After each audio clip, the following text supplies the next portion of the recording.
My name is Angel Basil for Shivel, Angela Bernard actually, but I'm popularly known as Angel Basil.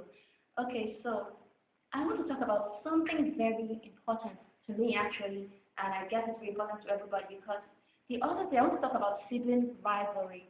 The other day I went to the salon and I noticed there were these two little kids.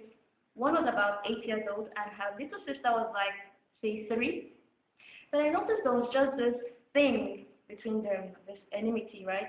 The little one wanted to be with her sister so much, but the elderly one, the older one actually, that's the 8-year-old one, didn't want to talk to her sister. She was always beating her, pushing her, kicking her. Now, I don't know where that came from, but I just knew there was something wrong. And so I went and I researched sibling rivalry and I got some things. What I got was that sibling rivalry is something that comes up from, it actually all boils down to the way the parents treat the children. Now, I got to know that when the parents are expecting a new child, you have to inform the child you already have about this baby coming. You have to make her want to be around her sister, her brother, or whatever the baby is going to be. You have to, okay, so you have to make it.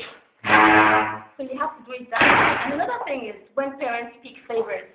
I don't think parents should pick favorites because that makes it really makes sibling rivalry very strong. You have to. I know it's very hard as a parent. If you have 5 kids, there must be one you like more, but you have to mask it. There's a way you have to do it. Don't make it so obvious. And then when kids quarrel, don't always punish one person all the time. Oh, I know it's you. You caused this. You did this. You have to listen to them and know what's going on, and then try to resolve it. Then also, there's this issue of comparison.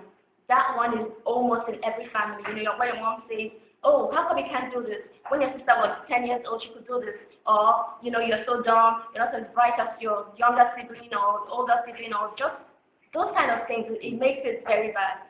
So, I got to know that some ways which you can curb this sibling rivalry is by maybe calling a meeting where the whole family sits down and then they iron out their issues. And when you see your kids quarreling, you could actually call them and you listen to everybody's side. You don't take sides. Try to see how you guys can break even. If they're quarreling over a toy, you could say, okay, James, play with this toy for the next 5 minutes, and when you're done, you pass it to your younger sibling, just by that way. And kids always want this fair treatment, but let's be honest, there can't be any fair treatment between children because one is always going to be older than the other one, or but if they're twins, that'll be different. But then what I'm trying to say about this fair treatment is that if a sibling is older, of course he's going to have what's that word? I'm trying to get one word now. Okay, he's going to have there are things he can do that his younger siblings can't do, because maybe you are 15, you can go out and buy things, and maybe because you are like 8, your mom might not want you to go out, or maybe your dad might say, oh, you're too young to do this. So the fair treatment thing, I don't think there can be fair treatment between siblings, but you always have to look for a way to do it in a lovable way. And also, another thing is you try to bring the siblings close, because I know of some adults who are actually very, like, you don't talk. When you don't curb adult sibling rivalry in the young stages, it becomes adult rivalry. So I think parents should try to bring harmony, that sibling harmony between their children, so that way it doesn't grow into adult rivalry. That's all I have to say on sibling rivalry. And yours truly, Angel Basil for Shizzle.